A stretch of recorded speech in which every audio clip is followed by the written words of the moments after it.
let's get something straight before we go any further. If studying was only about intelligence, most students would not be struggling right now. If studying was only about motivation, you would not keep starting and stopping. So if you're stuck, frustrated, or inconsistent, it is not because you are weak. It is because you were never taught how your brain actually behaves when effort is required. Your brain is not designed to care about exams. It is not designed to care about grades. It is not designed to care about your future plans. Your brain is designed to protect energy. That single fact explains almost every study problem students face. Every time you sit down and say, I need to study for hours, your brain hears threat, stress, and loss of comfort, and it resists. This resistance is not laziness. It is biology. The biggest lie students are told is this: if you want it badly enough, you'll do it. That sounds nice, but it's false. Wanting something does not override brain wiring. Systems do. Students who succeed consistently do not rely on emotion. They rely on structure. They don't ask, do I feel like studying today? They ask, what is the next small action? And that difference changes everything.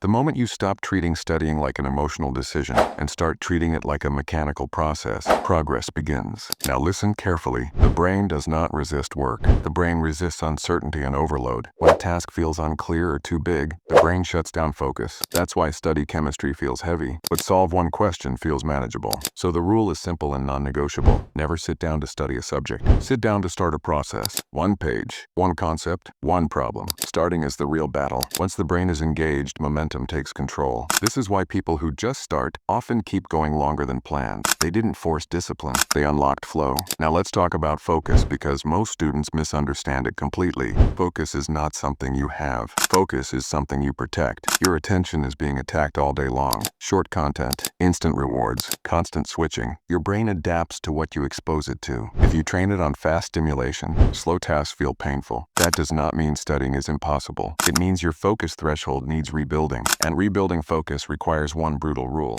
one task at a time. No background entertainment, no tab switching, no mental multitasking. Your brain cannot go deep when it keeps checking exits. Depth requires safety. Your study environment must feel boring, predictable, and controlled. That's not weakness. That's intelligence. Now let's destroy another myth. Studying feels boring not because learning is boring. It feels boring because your brain sees no immediate payoff. The brain does not respond to long-term promises. It responds to short-term signals. So if you want consistency, you must create feedback. Progress must be visible. A checklist, a marked page, a finished task. Completion tells the brain, this mattered. And after completion, there must be a reward, not a massive reward, a small one. Because dopamine is not about pleasure. It is about expectation. When your brain expects something positive after studying, it stops fighting the process. Over time, the resistance drops. This is how studying becomes lighter. Now let's talk about learning properly, because most students confuse activity with effectiveness. Reading feels productive. Highlighting feels productive, but neither guarantees learning. The brain learns through effort.